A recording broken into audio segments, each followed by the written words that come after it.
پھر اس سرزمین میں علامہ اقبال جیسی شخصیت پیدا ہوئی ہے. یہ ساری چیزیں جو ہے یہ در حقیقت اشارہ کر رہی ہیں کہ یہ ملک مشیت ایزدی کے کسی طویل سلسلے کی ایک کڑی ہے. اور وہ سامنے آ گیا تھا کہ سن 47 میں یہ قائم ہوا ہے، اور پورے 9 مہینے بعد 14 اگست اور 13 مئی، 14 اگست سن 47 اور 13 مئی سن 48، پورے 9 مہینے بعد اسرائیل عالم وجود میں آ گیا. اللہ تعالیٰ نے اس عالمی بیماری، اس کے لیے جو علاج ہے وہ پہلے پیدا کیا ہے. جیسے کہ حدیث میں آتا ہے ما انزل اللہ من دائن الا انزل لہ دوان، اللہ تعالیٰ نے کوئی بیماری ایسی نہیں اتاری کہ جس کا علاج بھی نہ اتار دیا ہو. اور جیسے کہ ماں کی چھاتیوں میں بچے کی ولادت سے پہلے دودھ پیدا ہو جاتا ہے، اس کی غذا کا بندوبست پہلے ہو جاتا ہے، اسی طریقے سے اسرائیل کا جو فتنہ اٹھنے والا تھا اس کی سرکوبی کے لیے پاکستان وجود میں آیا ہے. اور آج وہ مرحلہ آ گیا ہے، تاریخ کا ایک عظیم موڑ. آپ دیکھیں گے کہ بڑی مشابہت پیدا ہو گئی ہے. ایک طرف بظاہر امریکہ کی مرضی کے خلاف اسرائیلی وزیر اعظم نتن یاہو وہ بڑا ایک غرور کا اور بڑے تکبر کا مظاہرہ کر رہا ہے، اور وہ پورا پیس پروسیس جس پر نہ معلوم کتنا وقت صرف ہوا تھا، کتنی محنتیں ہوئی تھیں، کتنے راؤنڈز آف ٹاکس ہوئے تھے، کبھی واشنگٹن میں ہوئے ہیں، کبھی اوسلو طرز کا کوئی معاہدہ ہوا ہے، کبھی پھر اور اس کے بعد پیشی ہوئی تھی میڈرڈ کے اندر بھی، لیکن وہ سارا پیس پروسیس جو ہے اس کی دھجیاں کر رہا ہے. وہ وقت بالکل قریب نظر آ رہا ہے کہ یروشلم کے مسئلے پر وہاں بٹی دہک اٹھے گی. اور احادیث نبویہ میں جو خبریں دی گئی ہیں کتاب الملاحم کی احادیث میں معلوم ہوتا ہے کہ اب اس کا آغاز ہونے والا ہے. نتن یاہو کو امریکہ کے خلاف جانے کا اصل میں حوصلہ کیوں پڑ رہا ہے؟ اس لیے کہ اسے معلوم ہے کہ فرنگ کی رگیں جہاں پنجہ یہود میں ہے، چاہے کلنٹن ہو یا کلنٹن کا باپ ہو، یہودی لابی وہاں کی اتنی مضبوط ہے، کانگریس میں اور سینٹ میں ان کا اتنا اثر ہے کہ کوئی بھی وہاں شخص بڑے سے بڑا طاقتور اور بڑے سے بڑا اختیارات کا حامل اسرائیل کی مرضی کے خلاف نہیں جا سکتا. یہی معاملہ یہاں نظر آ رہا ہے. بظاہر تو ناراضگی کا اظہار ہوا ہے، لیکن یہ بات اب تو کھلتی چلی جا رہی ہے. حقیقت یہ ہے کہ یہود اور ہنود کا بڑا گہرا لنک قائم ہو چکا ہے، اور یہ بھٹیاں اب دونوں طرف دہکیں گی. میں اس سے پہلے بارہا کہہ چکا ہوں، ملت اسلامیہ تقریباً 150 کروڑ افراد پر مشتمل ہے، لیکن اس میں سے تقریباً 20 کروڑ عرب ہیں. ان کو اللہ نے خصوصی فضیلت دی تھی.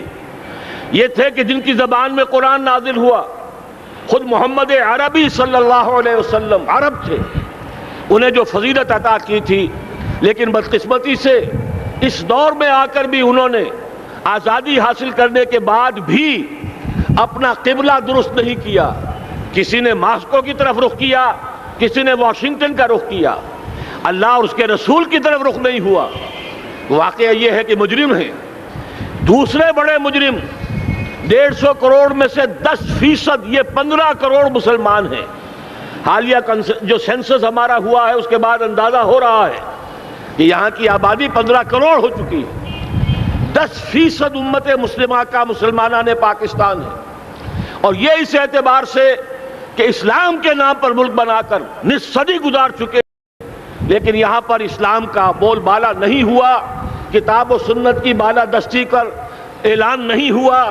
دستور میں ساری اسلامی دفعات موجود، لیکن اس کے ساتھ ہی ایسے خلا موجود، چور دروازے موجود کہ کوئی دفعہ بھی مؤثر نہیں ہے. یہ منافقت کا پلندہ لے کر ہم چل رہے ہیں اس دستور کو، اس دستور مملکت پاکستان کو. لہذا واقعہ یہ ہے کہ یہ بھٹی جو ہے اب ہماری آزمائش کے لیے آگ آد ابراہیم ہے، نمرود ہے. کیا کسی کو پھر کسی کا امتحان مقصود ہے؟ اس لیے میں نے وہ آیت بھی آپ کو سنائی، وَلَنَّبْلُوَنَّكُمْ بِشَيْءٍ مِّنَ الْخَوْفِ وَالْجُوعِ. آج کی صورتحال پر غور کیجئے، کس درجے یہ الفاظ ہمارے جو ہیں وہ ثابت ہو رہے ہیں اور جس اپلائی ہو رہے ہیں. ایک خطرہ پیدا ہو چکا ہے. واقعہ یہ ہے کہ کوئی کرائسس ہو، کوئی خطرہ ہو، کوئی اندیشہ ہو تو قوم جاگ جایا کرتی ہے. اور اس کے بعد حقیقت یہ ہے اگر ہم نے جرأت کر لی، اور مجھے یقین ہے کہ ہو جائے گا، کچھ لیت و لال ہے، کچھ تاخیر ہے، حکومت کے کچھ اعلانات دو طرفہ سے بھی آ جاتے ہیں، لیکن مجھے یقین ہے یہ دھماکہ ہوگا، یہ مشیت اعزدی ہے، یہ شدنی امر ہے، یہ ہوگا۔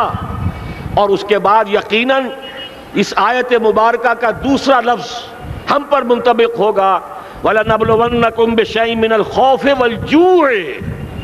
یہاں دوسرا لفظ بھوک کا لفظ ہے، ہم پر سختیاں آئیں گی یقیناً۔ الکفر ملت واحدہ، پوری دنیا امریکہ کی زیر سرپرستی ہمارے خلاف کھڑی ہوگی، ہمارے اوپر پابندیاں لگیں گی، لیکن شاید ہمارے جذبہ ایمانی کو بیدار کرنے کے لیے اللہ تعالیٰ اسی کو ذریعہ بنا دے، اور پھر اس کے ذریعے سے پورے عالم اسلام میں عوامی سطح پر جو ہمدردی پیدا ہوگی پاکستان کے ساتھ، اس کے آثار شروع ہو گئے ہیں۔ کبھی قطر کی طرف سے خبر آ رہی ہے، کبھی الاحرام کا جو ہے وہاں بات سامنے آ رہی ہے۔ معلوم ہو رہا ہے کہ جو بھی پبلک اوپینین ہے پورے عالم اسلام میں، اس کی وجہ کیا ہے؟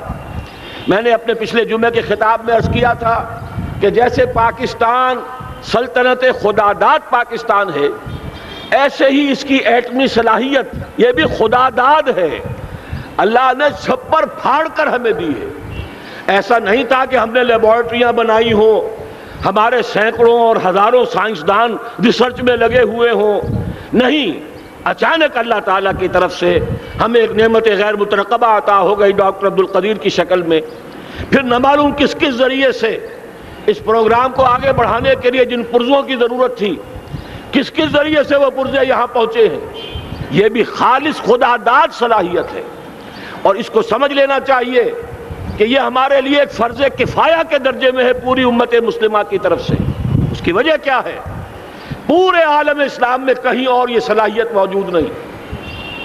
کچھ ایٹمی دانت نکلنے کا امکان پیدا ہوا تھا عراق میں، آپ کو معلوم ہے کئی سال پہلے اسرائیل کے جیٹس آئے اور اس کی ایٹمی تنصیبات کو تہس نہس کر کے چلے گئے۔ اس کے بعد جو کچھ ہوا ہے خلیج کی جنگ میں، اس کا اگلا پچھلا کھایا پیا سارا اگلوا دیا، اور اس کے لیے جو پابندیاں ہیں شدید سے شدید تر ابھی تک چلی آ رہی ہیں۔ تو اچھی طرح سمجھ لیجئے کہ پورے عالم اسلام میں صرف ایک پاکستان ہے، پوری دنیا میں صرف ایک ملک ہے جو اسلام کے نام پر بنا، پورے عالم اسلام میں صرف ایک ملک ہے جس کے پاس ایٹمی استعداد ہے۔ ان دونوں چیزوں کو سامنے رکھیے تو پھر مشیت اعزدی میں مختلف چیزیں جو اللہ تعالیٰ کی اس تدبیر کے اندر موجود ہیں، اس کی کچھ نہ کچھ کڑیاں جو ہے ملتی نظر آتی ہیں۔ لہذا اگر یہ معاملہ اب ہو جاتا ہے تو یقیناً اگرچہ سختی آئے گی، وَلَنَبْلُوَنَّكُمْ بِشَيْءٍ مِّنَ الْخَوْفِ وَالْجُوعِ، لیکن ایک تو یہ کہ اس قوم کے اندر سے انشاءاللہ جذبہ ایمانی برآمد ہوگا، اس قوم کے اندر سے ایثار اور قربانی کے جذبات برآمد ہوں گے، پورے عالم اسلام کی اخلاقی سپورٹ اسے حاصل ہوگی۔ اور میں یہ سمجھتا ہوں کہ جیسے نوائے وقت نے بھی بہت اچھا کیا، کل یا پرسوں کے اپنے جو سر وقت پر وہ احادیث شائع کر دی ہیں، جن میں سے دوسری حدیث بڑی معنی خیز ہے۔ حضور نے فرمایا عصابتان احرزہم اللہ من النار، دو لشکر ایسے ہیں کہ جن کو اللہ تعالیٰ نے جہنم کی آگ سے چھٹکارے کا پروانہ دے دیا۔ وہ لشکر جو ہیں وہ جہنم کی آگ سے چھٹکارا پا گئے، احرزہم اللہ من النار۔ وہ دونوں لشکر کون سے ہوں گے؟ اصابت یغزو الہند، ایک وہ کہ جو ہندوستان پر حملہ آور ہوگا، اور دوسرا وہ جو حضرت مسیح علیہ السلام کے ساتھ جبکہ ان کا نزول ہوگا، اور اللہ تعالیٰ ایک مجدد، اس آخری دور کے مجدد کی حیثیت سے حضرت مہدی کو بھی ہمارے درمیان میں سے اٹھائے گا، اور پھر جو آخری فیصلہ کن جنگ ہوگی الملحمۃ العظمیٰ، اس کے لیے یہاں سے فوجیں جائیں گی ان کی مدد کے لیے۔ اب ان دونوں فوجوں کو ایک حدیث میں جمع کرنے سے اندازہ کر لیجئے کہ اس کا مطلب کیا ہے۔ یہ علاقہ پاکستان اور اس سے ملحق افغانستان، یہ علاقہ ہے کہ جو اسلام کا گہوارہ پہلے بنے گا، یہاں سے فوجیں جائیں گی، اور دائیں بھی اور بائیں بھی، مشرق میں بھی اور مغرب میں بھی، اور یہیں سے انشاءاللہ تعالی اسلام کا جو عالمی غلبے کا جو وعدہ ہے اللہ کا، کی خبر دی ہے محمد الرسول اللہ صلی اللہ علیہ وسلم نے۔ لا يبقى على الارض بیت وبر ولا مدر الا ادخلہ اللہ کلمۃ الاسلام، اس روئے ارضی پر کوئی گھر بچے گا نہ خیمہ بچے گا جس میں اللہ تعالیٰ کلمہ اسلام کو داخل نہ کر دے۔ وہ حدیث کے جس کے بارے میں فرمایا گیا، حضور نے ارشاد فرمایا، حضرت ثوبان سے روایت ہے کہ اللہ تعالیٰ نے میرے لیے ساری زمین کو سمیٹ دیا۔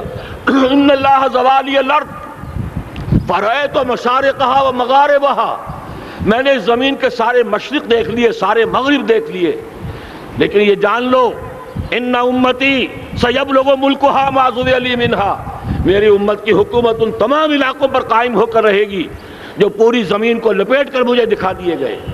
یہ وعدہ پورا ہونا ہے، اور اس وعدے کا نقطہ آغاز یہی سرزمین، اور جیسا کہ ہمیں افغانستان میں آثار نظر آ رہے ہیں، ایک خالص دینی مذہبی حکومت قائم ہو چکی ہے۔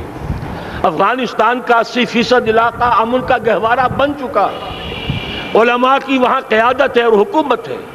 یہ پاکستان اور افغانستان مل کر، جیسا کہ آپ کو یاد ہوگا میں نے جب تجویز پیش کی تھی کہ حکومت پاکستان فوراً تسلیم کرے طالبان کو، اللہ کا شکر ہے، میں یہ نہیں کہتا کہ میرے کہنے کی وجہ سے ہوا، لیکن بہرحال اللہ کا فضل ہوا کہ چند دن کے بعد ہی حکومت پاکستان نے تسلیم کر لیا طالبان کی حکومت کو۔ میری دوسری تجویز ابھی پینڈنگ ہے، پاکستان اور افغانستان کا کے درمیان کانفیڈریشن قائم کیا جائے۔ یہ ملک دونوں مل کر واقعتاً، کہ ایک نے واقعتاً 15 لاکھ سے زیادہ جانیں دے کر مرنا سیکھ لیا ہے، اور جو قوم مرنا سیکھ لے اسے کوئی مار نہیں سکتا، اسے کوئی شکست نہیں دے سکتا، اور ایک وہ قوم ہے پاکستان میں کہ جو 400 سال کی تجدیدی مسائی کے اثرات کی امین ہے، یہ اس کا تراث علمی ہے، چاہے وہ تحریک حضرت مجدد الفسانی کی تھی، چاہے وہ علمی تحریک شاہ ولی اللہ کی تھی، چاہے وہ تحریک جہاد سید احمد بریلوی کا تھا، چاہے اور جو بھی رجال عظیم پیدا ہوئے ہیں 14ویں صدی ہجری میں، ان سب کے اثرات یہاں موجود ہیں۔ یہ چیزیں مل کر وہ طاقت بنے گی کہ یہاں سے اسلام پھر پھیلے گا، مشرق کی طرف بھی مغرب کی طرف بھی۔ اصابۃ تغزو الہند و اصابۃ مع عیسیٰ ابن مریم، یہ چیزیں جو ہونی ہیں الحمدللہ میں سمجھتا ہوں کہ اب تیزی کے ساتھ حالات اس رخ پر جا رہے ہیں۔ کہیں فرمایا ان ینصرکم اللہ فلا غالب لکم، اگر اللہ تمہاری مدد کرے تو کوئی تم پر غالب نہیں آ سکتا، وَإِن یخذلکم، اور اگر خدا نہ خواستہ اللہ تعالیٰ ہی اپنی مدد تم سے کھینچ لے، واپس لے لے، سلب کر لے، ان یخذلکم، تمہیں چھوڑ دے، فمن ذا الذی ینصرکم من بعد، تو پھر کون ہے جو تمہاری مدد کر سکے گا۔ اس مرحلے پر سیاسی جماعتیں اپنے جو ان کا مزاج ہے اس کے مطابق چاہتی ہیں کہ کیپٹلائز کریں، پولیٹیکل مفادات حاصل کریں۔ بہرحال میرے نزدیک ایک کنسنسس ہونا چاہیے، ایک نقطے کا دھماکہ ہونا چاہیے، اور نمبر 2 اللہ اور اس کے رسول کے ساتھ صلح اور اللہ کی مدد کی ضمانت حاصل کرنے کے لیے کتاب و سنت کی ٹوٹل بالادستی، پورے دستور پاکستان میں کوئی شے اس کے منافی ہو اس کو نکال کر باہر کر دیا جائے، نفاق سے پاک کر دیا جائے۔ جیسے دعا ہے اللہم ربنا طہر قلوبنا من النفاق، اسی طرح دعا مانگیے کہ اللہ ہمارے ملک کے دستور کو نفاق سے پاک کر دے، اور وہ ساری ترامیم جن کا کہ ہم نے ایک مہم بھی چلائی تھی، وہ ترامیم جس کا تقریباً وعدہ کیا تھا نواز شریف صاحب نے، جس کے لیے 2 مرتبہ ایک محفل میں کہا تھا راجہ ظفر الحق صاحب سے کہ راجہ صاحب پھر تیاری کیجئے اور دستور کی ترمیم کا بل تیار کیجئے، لیکن یہ کہ معلوم ہوتا ہے کوئی بڑا ہاتھ ایسا تھا جس نے روک دیا ہے۔ یہی ہاتھ ہے جو آج ہمیں ایٹمی دھماکہ کرنے سے روک رہا ہے۔ ہمیں چاہیے کہ یہ دونوں دھماکے بیک وقت کریں، اور ان دونوں دھماکوں کے بعد پھر چاہے دنیا کی کوئی طاقت ہماری دشمن بن جائے، ہمارے لیے اللہ تعالیٰ کی مدد و نصرت ہوگی۔